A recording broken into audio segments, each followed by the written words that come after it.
She's never been to this lighthouse, so why is her handwriting in the journal? Who is the woman in the photo who looks just like her, standing in front of the tower in 1923? And why did a ship that vanished a century ago return the day she arrived? Whispers from the old lighthouse. Lily stepped off the bus, the sound of the engine fading behind her, like a period marking the end of her connection to the outside world.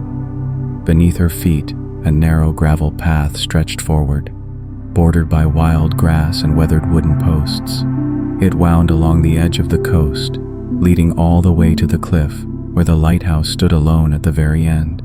She looked up at the solitary structure and murmured, "This is it."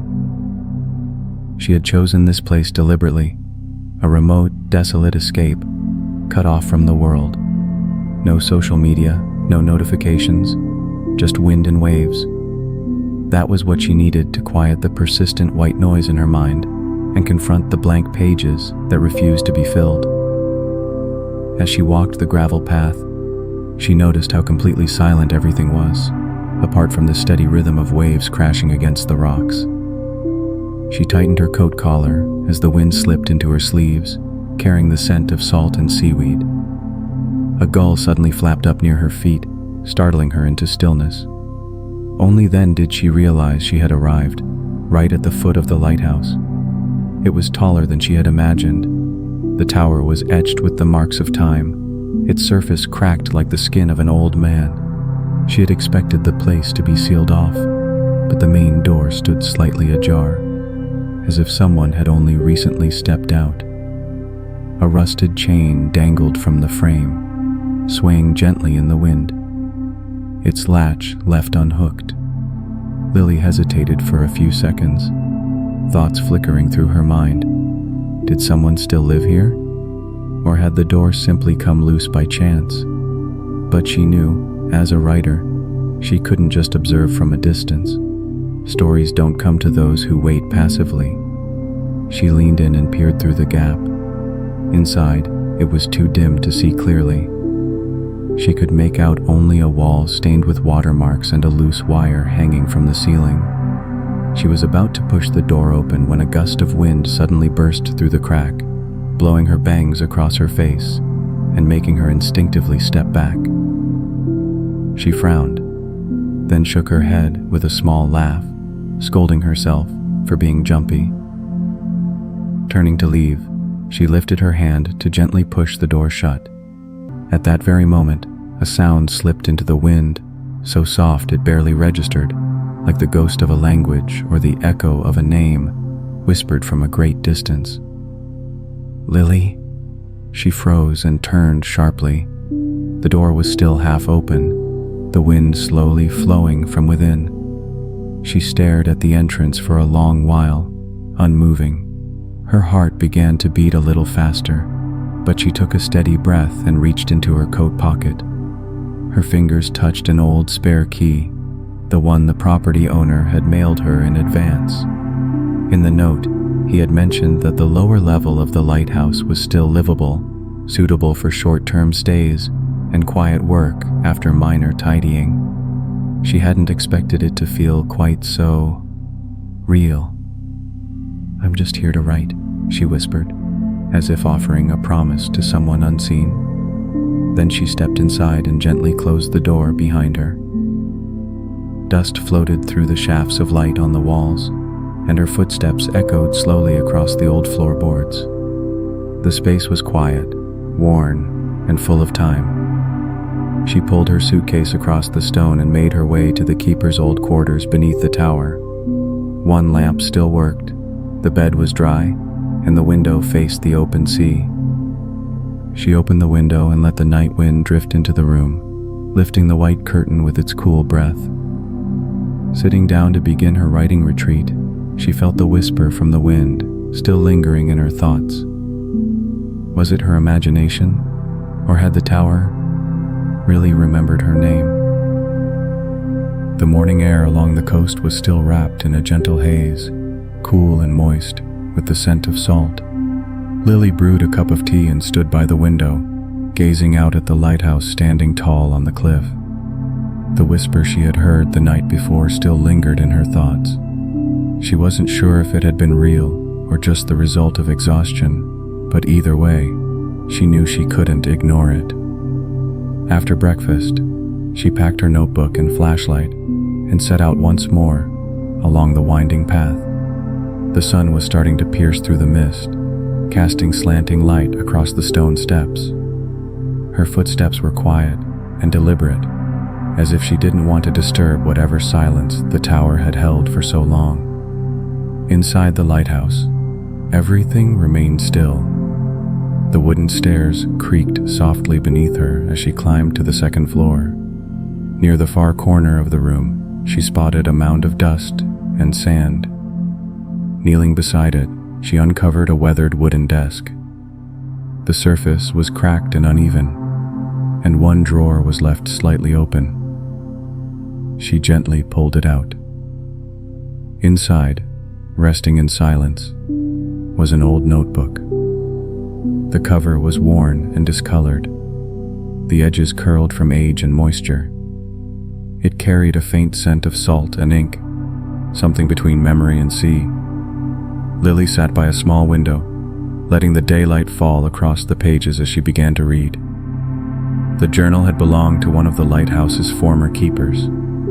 The handwriting was slanted but steady, recording foggy nights, changing tides, occasional mechanical failures, and something else. Quiet sounds heard within the tower's walls. The phrase "tide nights" appeared again and again, as if marking specific, recurring events. A few entries also mentioned the ship that never returned, with lines like, "The fog was too thick that night, and the light came too late. They never found the shore." When she turned to the final page, the writing ended abruptly with the line, "If you hear the voice, do not..." The ink trailed off, and the next pages were blank, though faint stains had seeped through the paper. Watermarks, or something older. Lily closed the notebook gently and returned to her little cottage as the day faded. The evening breeze swept through the window, carrying with it the steady hush of waves. She lit the small lamp on her desk and opened the notebook again, transcribing parts of the journal into her own. When her fingertip brushed one of the water-stained edges, she felt a faint chill, subtle yet strangely present. In that instant, a voice returned to her, soft as breath, nearly lost between heartbeat and silence. "Don't let the light go out." She set her pen down and looked out toward the sea. Night had fully settled, and the lighthouse stood in the distance, its outline barely visible through the mist. Quiet, watching, almost as if waiting. Lily closed the notebook and stood up, her fingers brushing lightly across the edge of the desk. Outside the window, the fog still hadn't lifted. The lighthouse, fading in and out of sight, looked as though it was waiting. She didn't hesitate this time. She pulled on her coat and scarf, then quietly stepped outside. The night air was cool, but not cold, filled with the faint scent of salt. She turned away from the lighthouse path and headed in the opposite direction, walking along the stony trail that led toward the coast. The ground beneath her feet softened into gravel and sand, lined with tall grass that rustled gently in the breeze. Her footsteps made almost no sound, as if the earth itself didn't wish to be disturbed. She had no destination in mind, just the quiet need to be somewhere else for a while. The wind brushed past her ears, and the waves in the distance rolled in steady, familiar rhythms. They reminded her of breath, slow, deep, and constant. When she reached the shore, she noticed remnants of the tide left behind between the rocks. Driftwood, torn fabric, tangled seaweed. Something metallic half buried in the sand caught her attention. She crouched and brushed it clean. It was a rusted metal plaque, the letters barely visible through years of erosion. Mallory. Her heart skipped. That name had appeared in the lighthouse keeper's journal, the name of a ship that never returned. She turned the plaque over, finding faint engravings on the back, a line, or perhaps the remains of a map, marked into the metal like a forgotten route. Lily rose slowly, planning to take the object back and examine it in better light. But just as she stood up, a sound emerged behind her. Thump, shh, thump, like something pressing down on damp sand, step by step, slow and steady, moving closer from the direction she had come. At first, she thought it was the waves overlapping, but then she realized the rhythm was too exact, too deliberate. Not the wind, not the sea. Footsteps, not on the boardwalk, on the wet shore. She turned her head toward the dim coastline, but saw nothing, only fog and the dark line where the water met the land. And yet, the sound continued, soft, unhurried, each step pressing into the sand, drawing nearer. The sky had only just begun to lighten, and the air was still cool with traces of dampness. Lily woke early, drawn by a quiet pull she couldn't quite name. Outside her window, the shoreline lay muted in shades of gray-blue, the fog still resting gently over the sea. She slipped on her coat, glanced at the notebook from the night before, and brought it with her. As she stepped onto the sand, her feet made soft, muffled sounds. This was where she'd heard those footsteps the night before, unseen, unanswered, but still echoing in her mind like a sentence left unfinished. The tide had retreated farther now, exposing wet stretches of sand and overlapping layers of stone. She walked slowly, tracing the curve of the dunes, until she spotted something jutting out of the sand ahead. Half buried, pale from sea exposure, lay a piece of driftwood, long and narrow, like an old bone resting quietly in place. She knelt beside it, brushing sand away with both hands. The wood was smooth to the touch, worn down by salt and time. As more of its surface came into view, she realized it wasn't just any driftwood. Carved across it were faint patterns, lines and marks that seemed at first random, but held a rhythm. Symbols. She retrieved her notebook and began to copy them. Some of the markings resembled old nautical indicators, wind lines, direction marks, while others were more abstract, curved in ways that suggested flow or movement. Thin, straight lines connected the symbols, forming what looked like a sequence. As she sketched, a memory stirred, illustrations she'd seen in the lighthouse keeper's journal. Decorative borders she had once dismissed now seemed almost intentional, like fragments of a forgotten code. Circling to the far side of the wood, she carefully turned it. Beneath it was a folded cloth, damp but intact. The fabric had absorbed the scent of the sea and the texture of sand. When she gently unfolded it, the corners stuck slightly, but the center was dry enough to reveal stitched lettering, faint but precise. May the light never fade. May the voices return. For LM. Lily read it twice, then a third time. She didn't fully understand the meaning, but the words settled into her like a breath she hadn't known she was holding. They felt like something left not to warn, but to remember. A message not written for her, yet one she had needed to find. She stood, cloth still in hand, and looked back toward the ocean. The surface was calm, the morning fog still curling above it. And there, just beneath the mist, she saw it.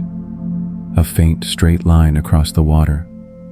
Not a ripple, not a wave. A path. It didn't belong to any ship. It didn't move. It simply appeared, quiet and certain, as though the sea itself had drawn a map meant only for her eyes. By the time Lily returned to the lighthouse, the sunlight, had only just begun to break through the fog. She placed the damp cloth and the metal plate on the small table by the window, watching them rest quietly in the soft morning light. The words for LM lingered in her mind, like a half-formed echo searching for its end. She reopened the lighthouse keeper's journal, flipping through the pages slowly, her fingertips tracing faint lines of old ink. Then, in the middle of a paragraph she had nearly passed over, she found it. If he does not return, seal it below. The keeper's grave lies beneath the north side. Must be kept from light. Must be kept still. She paused, the sentence anchoring itself in her thoughts. North side. She had never given much thought to the patch of ground behind the tower, always overgrown, always quiet. Grabbing her flashlight, she stepped outside and circled to the back of the lighthouse. The weeds were thick, undisturbed. She swept them aside with her foot and, just beneath, found the outline of a wooden hatch. A rusted iron ring was embedded in its surface. With effort, she pried the hatch open. A musty breath of air rose from below, as if time itself had been sealed away and just now released. A wooden ladder led down into the earth. Holding her breath, Lily began to descend. The cellar was low-ceilinged, its walls damp with moss and age. The air was thick with the scent of salt and old wood. Silent, damp, and yet strangely steady. She moved the beam of her flashlight slowly, taking in the surroundings. A sagging couch, a cracked wooden table, a crooked ceiling lamp swaying gently. But what truly drew her in was the far wall, covered from edge to edge in black and white photographs. Some were curling with age, others water-stained and blurred. Most showed boats, storms, tools, men standing on ladders beside the lighthouse lens. But then, one photo caught her attention. It was a young woman in a long coat, standing on the tower balcony, her hair tied low, her posture steady. Behind her, a curtain of sea fog. Lily leaned in, heart tightening. The woman's face was nearly identical to hers. She carefully removed the photo from the wall and turned it over. On the back, written in fading pencil, "To Lillian M. You are the last watchkeeper." The air seemed to freeze in that instant. The single bulb above her flickered, once, then again, its faint glow fluttering like a breath about to go out. And then, a bell rang in the distance, but it wasn't time for bells. And this tower had no bell. The sound was deep, slow, and distant, like it came not from a clock, but from a memory still echoing through stone. She tucked the photo away and climbed swiftly out of the cellar. The sound of the bell still echoed faintly, like the aftertaste of a dream. She didn't stop. Instead, she headed straight for the top of the lighthouse, as if the air above could somehow clear the heaviness in her chest. Night had fully settled. The platform was slick with moisture, and droplets clung to the railing like breath, crystallized into beads. The fog was so thick it felt almost solid. Folds of silence pressed into the space around her. Only her breath and the quiet hum of the old tower lamp stirred the air. Lily leaned against the structure, pulling a small voice recorder from her coat pocket. A soft red light blinked on as she pressed the button. She spoke gently into the mist, her voice steady and slow, like confiding in someone just out of sight. "Today I found a cellar," she began. The walls were covered in photographs. One of them, the girl looked exactly like me. On the back it said, "To Lillian M. You are the last watchkeeper." She paused, eyes drifting toward the sea. I keep wondering who she was, and whether I'm really the first to come here. The fog had grown heavier, dense enough to blur the horizon. Then, in the distance, something began to emerge. At first just a shape, then the slow form of an old boat. It moved forward through the mist, worn and weathered like it had sailed out of memory. She instinctively turned the lighthouse beam toward it. The beam sliced through the haze, casting light across the drifting ship. Letters became visible on the hull, barely legible through rust and age. E. Mallory. The same name she had seen on the driftwood, the same one etched on the metal plate. Her breath caught. The ship moved with no sound, no engine, no wake.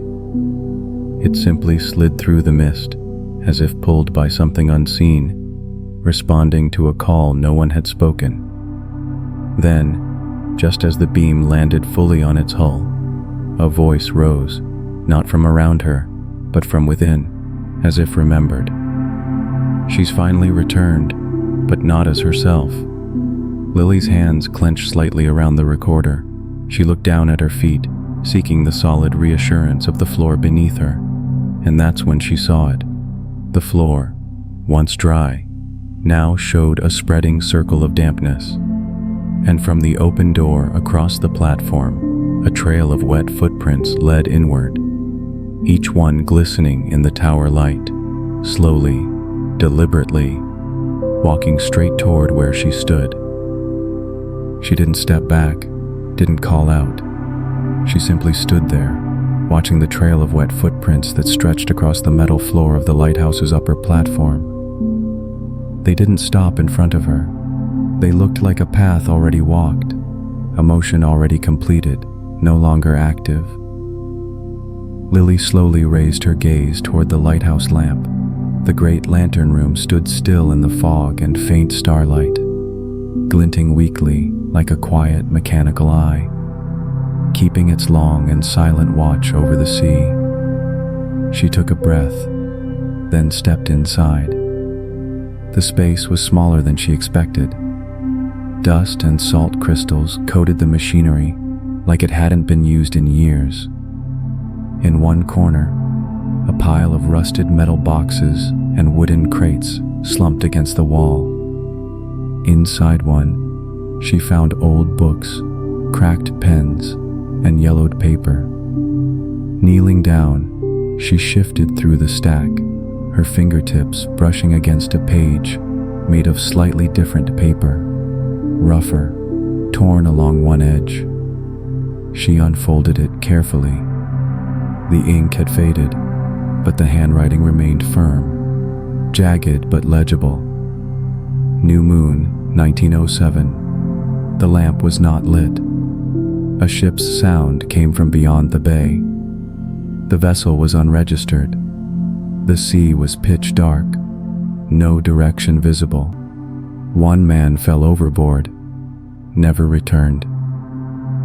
Her breath slowed. Then, her eyes moved to the last line, written more deeply, as if the pen had pressed harder, each stroke heavier than the rest. Whenever the moonlight vanishes, he comes again, searching for the lighthouse. Lily held her breath. It didn't feel like a warning. It felt more like a vow. Something about light, about absence, and about her standing in this exact place now, as if the words had been waiting for her. She turned over more of the papers, and as she did, a folded sheet slid out from the middle and dropped to the floor. Thicker than the others, its edges showed signs of old water damage. She picked it up. It was a sea chart. The coastline looked familiar, but beyond the marked commercial routes, a strange, looping line appeared, inked in deep blue, winding its way from an unmarked sea region toward the lighthouse's outer coast. Beside the line, in thin, hurried script, were the words, "Return tide route, not listed on current maps. Follow sound only." She stared at that line for a long time, her eyes fixed, her breathing steady. It wasn't a route meant for navigation. It felt like a path through memory, or a road drawn in the folds of time. She carefully folded the map and tucked it into the inside pocket of her coat. The return tide route traced a smooth arc along the page, ending at a small point near a raised bluff along the coast. She remembered that place. On older charts it was marked the ruins of an old weather station. The sun had not yet burned through the layers of fog. The air was cool and thin, and the path beneath her feet still held the dampness of yesterday's tide. Each step she took stirred a soft scrape of gravel and sand, like a hushed conversation between her and the land. As she climbed, the structure slowly revealed itself. An abandoned station perched on the cliff's edge. Its walls were broken, flecked with rust and white salt stains. Time had worn the building down until it felt nearly transparent, as if one more gust of wind might lift it into the fog forever. She stepped into the heart of the ruin. The roof had partially collapsed, and beams lay scattered like old bones. Amid the rubble, one thing still stood, a rusted metal pole with a broken wind vane mounted at the top. Most of the parts had fallen away, but the central pointer remained, frozen mid-air, unmoving. Lily tilted her head to study it, unease settling quietly in her chest. She recalled a line from the journal. The lighthouse had once gone dark during a night when the wind did not come, and the sea offered no sound. She reached up, her hand hovering near the pointer, and then, without a breath of wind, the vane began to turn, not with weather, not by touch, but slowly, deliberately, as though nudged by something unseen. It rotated nearly a full circle, then stopped, pointing directly toward the lighthouse. Lily stood still. Her breath softened. For a moment, the entire cliffside felt suspended. No motion, no sound, just her and the pointer, both quietly watching the same invisible destination. She crouched beside the metal base, brushing away flakes of rust. Something had been carved there, barely visible through the years of erosion. Running her fingers gently along each line, she read the words aloud. "If the wind turns, the path will open." She repeated the phrase to herself, but in her mind, she didn't think of the wind. She thought of the voice carried by the wind, that whisper. She's finally returned, but not as herself. A breeze swept in from the ocean, catching the edges of her scarf and brushing softly across her skin. She stood and turned to the sea. The sky had dimmed. The clouds thickened. The mist deepened. She narrowed her eyes, focusing on the horizon, on that space where gray met white. And then she saw it. A ship was approaching through the fog. The outline was familiar, its pace unhurried. No wake behind it, no sound, just the steady glide of something returning, not from across the water, but from beneath time. She stood atop the observation bluff, watching the ship slowly approach through the mist, silent, deliberate, like a message drifting out of another time. She didn't step back, nor did she move toward it. Instead, a quiet realization rose within her. She wasn't meant to go to it. She was meant to let it see the light. Turning away, she hurried back along the path toward the lighthouse. The night had deepened, and the fog still clung to the earth. The tower loomed ahead like an unfinished sentence, waiting for her to return. Inside, she moved directly to the mechanical room. The air was cold, the walls damp with mist. Along one wall sat a rusted manual rotation mechanism, still linked to the main lantern above. Though covered in years of corrosion, the device was intact. She cleared the area quickly, oiling the gears and checking the teeth one by one. Each test turn gave off a low, worn groan, like some long-sleeping rhythm stirring awake. She wasn't sure how much time passed, only that, at some point, she flipped the switch, and the top of the tower began to glow. Not a sudden burst of light, but a slow inhale of brightness that expanded and softened like breath through glass. She climbed to the top of the tower and stepped outside. The air rushed to meet her, thick with ocean salt and the weight of silence. The beam of the lighthouse now swept gently across the mist, rotating in measured arcs. After all these years, the light had returned. She stood in its path, still and calm, as the beam crossed the sky, the sea, and something deeper, something long left unspoken. And then, through the turning silence, she heard it. The bell. This time, it was not imagined. It was clear, even, resonant, real. The tower had come alive again, and within the bell's steady rhythm, a familiar voice emerged. You know what to do.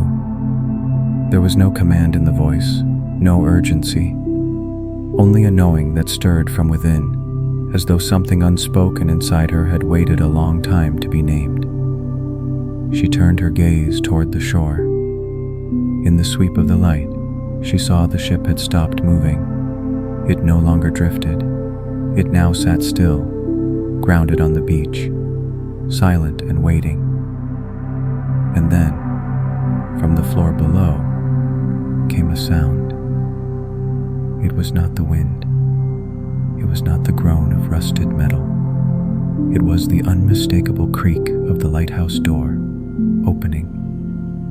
She descended the stairs quickly, each step echoing with the aftertone of the bell and the slow rotation of light above her. The door was open, just as she had sensed. The floor near the entrance was damp from the wind, and the night air swept through the frame in soft, whispering pulses. As she stepped outside, the shoreline came into view, blurred and softened by the passing beam of the tower. The ship was there, resting quietly on the beach, as if it had been waiting. Her boots sank slightly into the damp sand as she approached. Up close, the ship's hull was covered in salt blooms and long trails of rust. Cracks in the metal were filled with dried seaweed, and the paint had faded almost completely. The main hatch hung partly open. Inside, darkness sat like a held breath. She hesitated, then placed her hand against the door and pushed it inward. The air within was still and heavy, thick with the weight of time. She raised her flashlight, scanning the interior. Against one wall, a broken mirror leaned awkwardly, its surface cracked and clouded. But in the center, the glass still held enough clarity to reflect an image. She caught sight of herself and froze. In the mirror, she stood as she was, but her clothing had changed. She wore a dark uniform, one she recognized from the journals, the lighthouse keeper's attire, complete with an old badge at the chest. She looked down at herself, her coat, her boots, unchanged, but the reflection stayed the same. No delay, no flicker, just her, wearing something she had never put on. She pulled her gaze away and moved deeper into the cabin. The floor creaked beneath her, swollen from sea and silence. Scattered papers and rusted tools lay across a collapsed table. In one corner, wedged between two broken panels, she spotted a weathered journal. Its cover was curled from moisture, its edges torn and warped. She gently retrieved it and opened to the first page. The ink had bled in several places, but at the top of the page, the name remained perfectly legible. Lillian M. Her fingers paused. The name wasn't unfamiliar, but it wasn't hers either.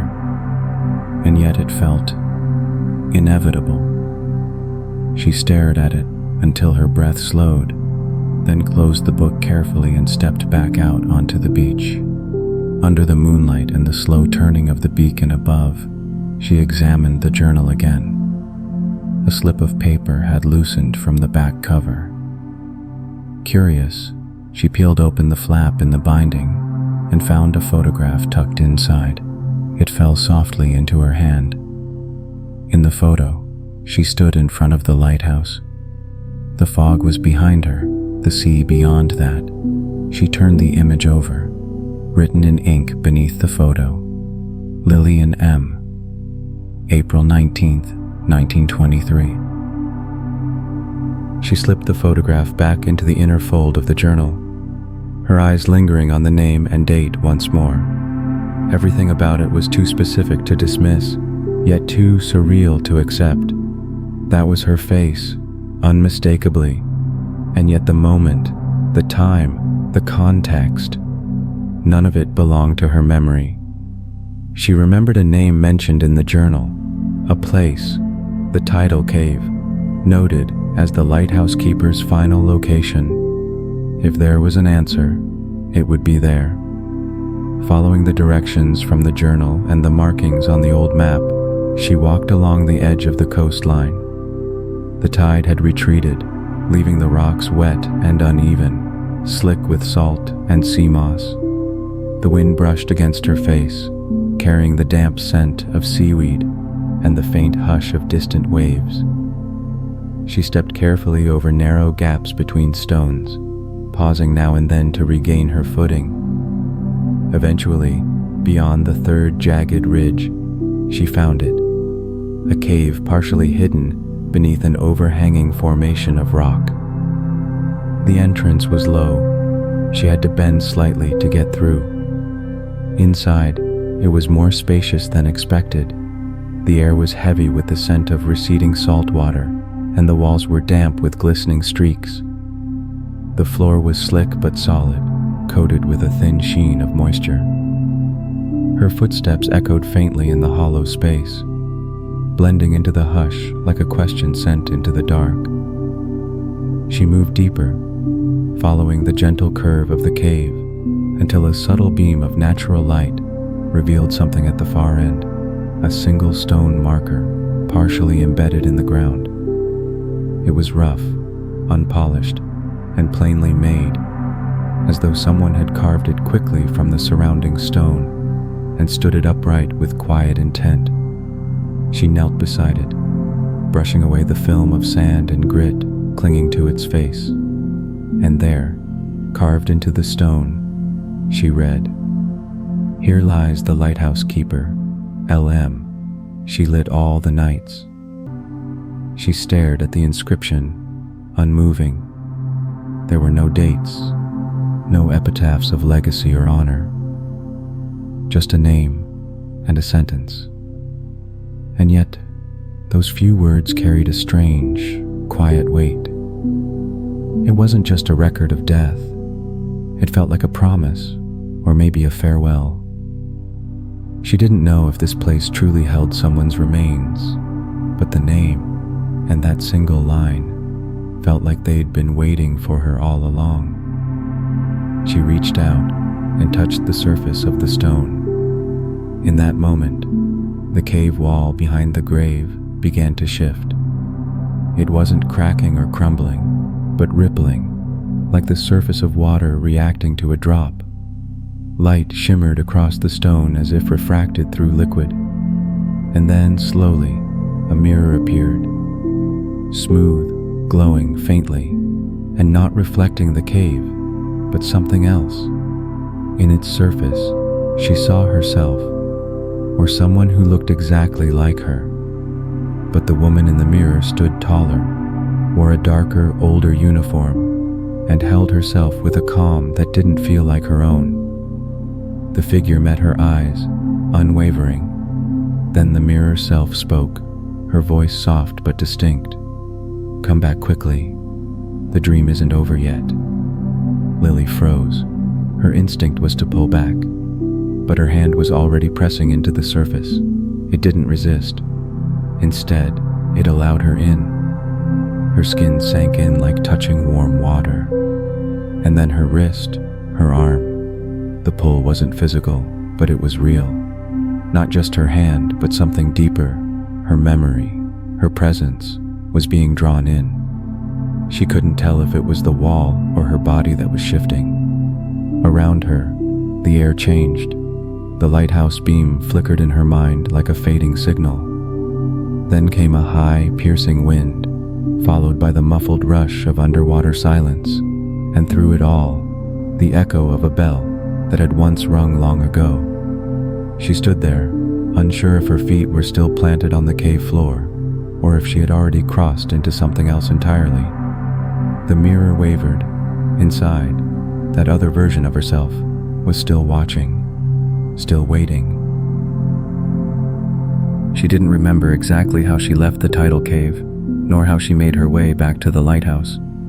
The path seemed swallowed by wind and mist, leaving only fragments, slippery rocks, the trace of a shoreline, and something silent that kept pulling her forward. By the time she became fully aware, she was standing at the top of the tower again.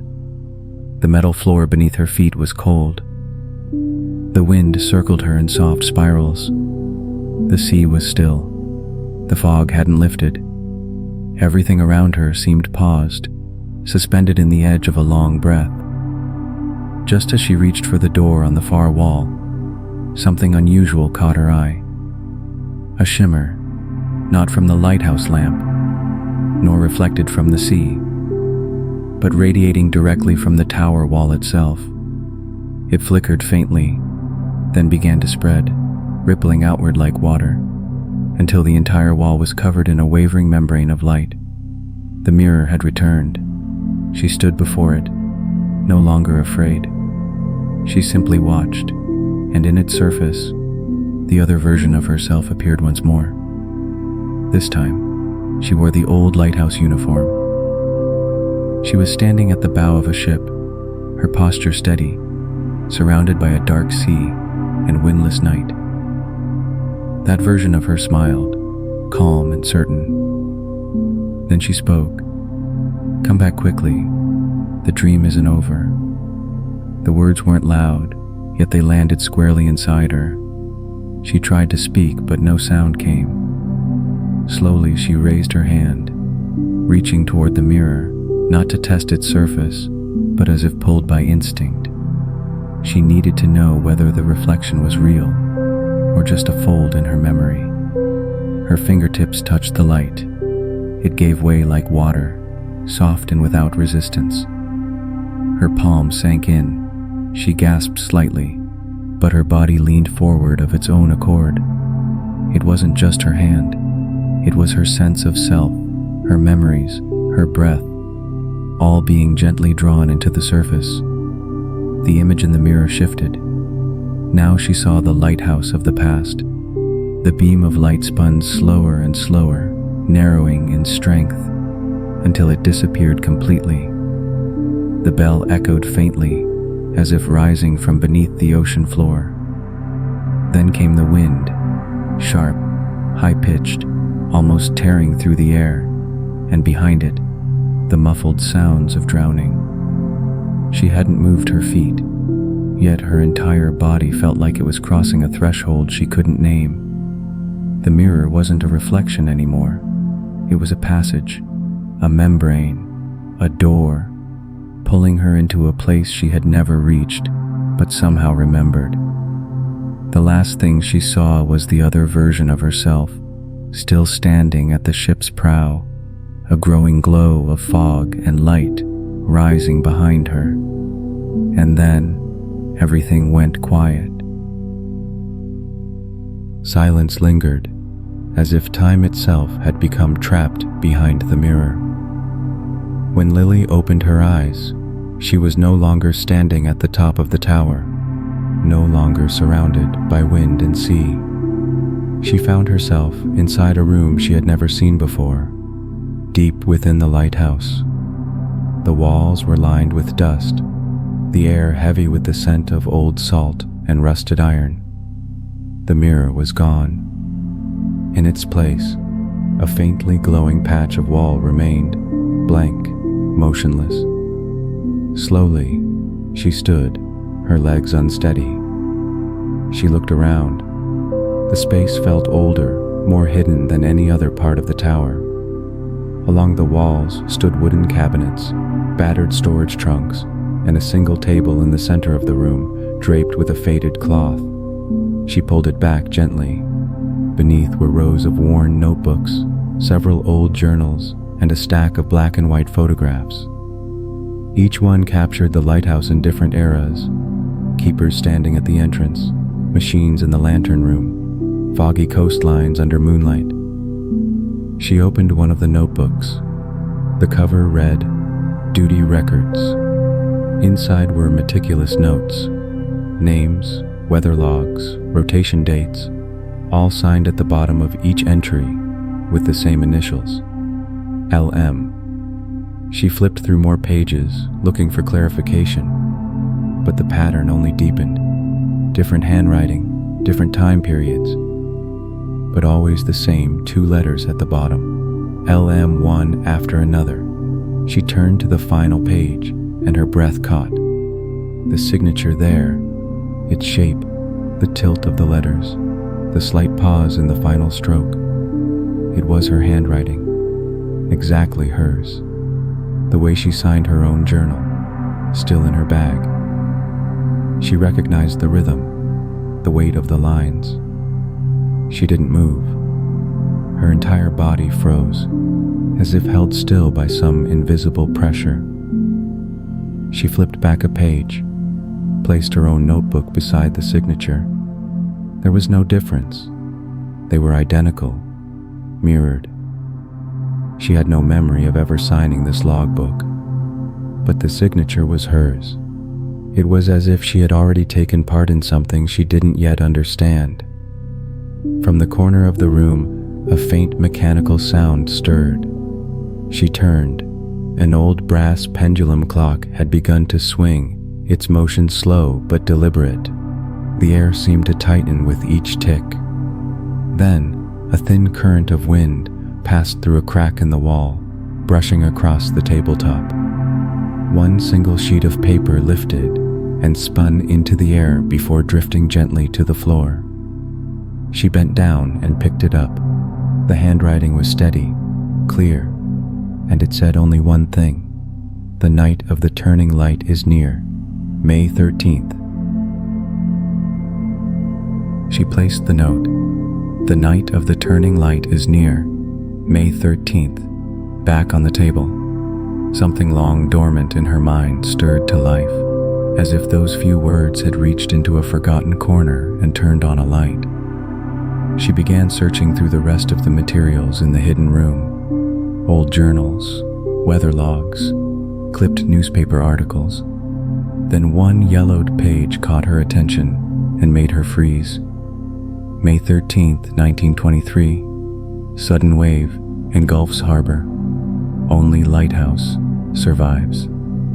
She slowed her hands and read carefully. That night, the sea had risen without warning. A wall of water had swept over the coastal town and its entire port. Only the lighthouse and the keeper on duty had been left untouched. The article didn't include a name. It offered no explanation. She didn't know whether to believe it had truly happened, or if the story had merely woven itself into the minds of those who came after. But the date printed on the paper matched the one on the note she had found. There was no discrepancy. With the article in hand, she left the tower and walked to a crescent-shaped observation deck that extended from a rocky outcrop beside the lighthouse. From here, the view was unobstructed. Open sea, quiet beach, a distant line where sky met water. The wind was calm. The moonlight rested gently on the surface, turning the ocean into a silver sheet. She stood at the edge of the platform, unfolding the newspaper again.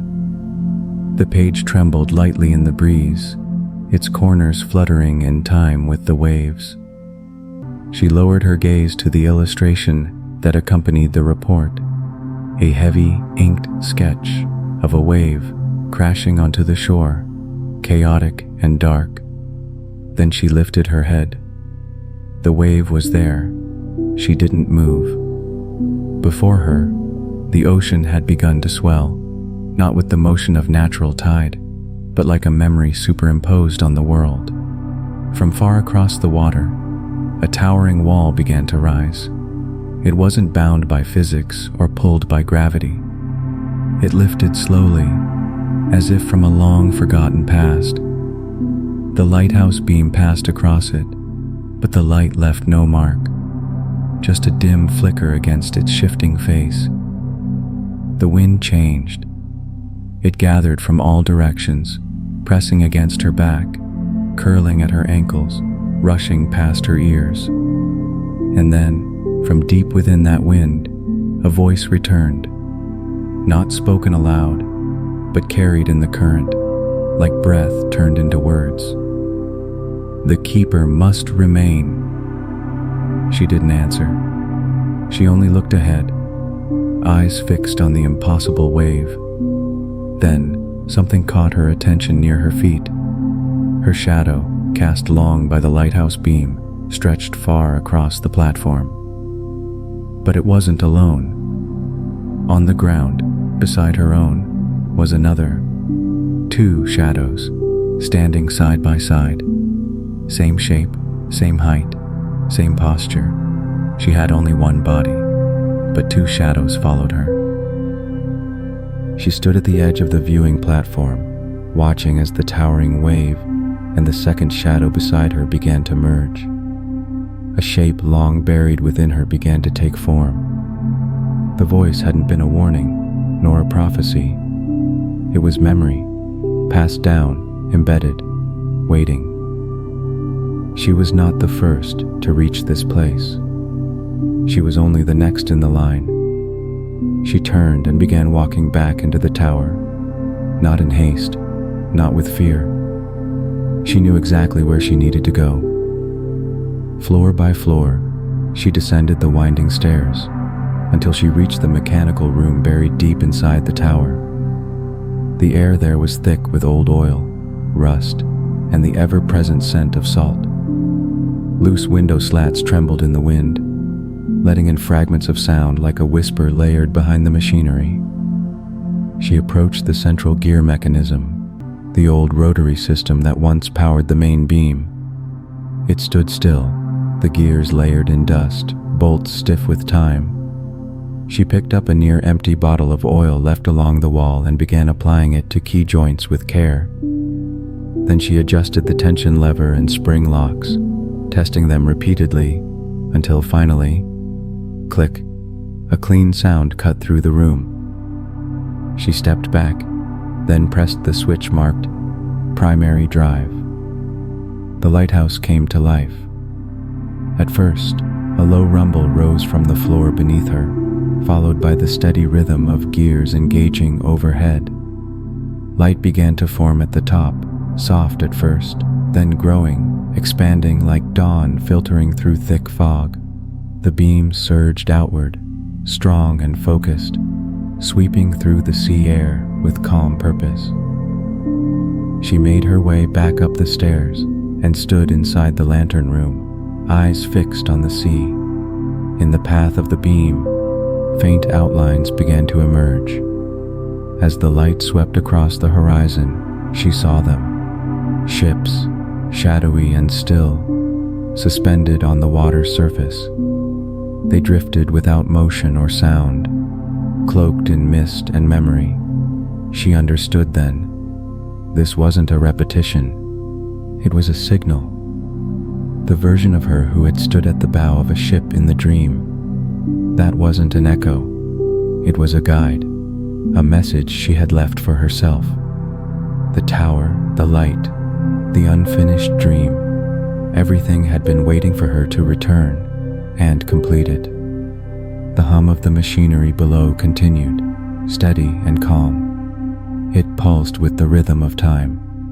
She turned to leave the lantern room, but before she could step away, she heard something beneath her. A faint crack, sharp and deliberate. She looked down. Near the edge of the lantern room floor, where there had once been solid metal, a thin fracture had formed. Slowly, it widened. Dust flaked off the edges. From its center, A narrow spiral staircase began to emerge, descending into the depths below. What rose from below was no longer wind. It was something else. A quiet pull, like an invitation to cross where dreams and reality meet. She stood for a long time at the edge of the spiral staircase, leading downward, but she didn't descend. Instead, she turned and slowly made her way back up toward the top of the lighthouse. She didn't know why, only that her body moved without resistance, as though drawn by something quiet and unfinished, like someone returning to a room, not to explore it, but to turn off a light that had been left on. The wind had calmed. It brushed gently against the tower's walls, trailing through her hair, not as a warning anymore, but something softer, almost like a farewell. When she stepped back into the lantern room, everything was just as she had left it. The rotating beam, the quiet hum of gears, the soft, steady rhythm of light. On a table near the window, a notebook rested. Its pages were fluttering faintly in the breeze that slipped through the open skylight. She approached it, but didn't reach out. She simply watched as the wind turned the pages on its own, one by one, slowly, like someone revisiting memories. The handwriting changed with each page, some neat, some rushed, some like final thoughts hurriedly written, others like whispers that refused to be forgotten. Then the wind stopped. The pages stopped too. The book had settled on its last page.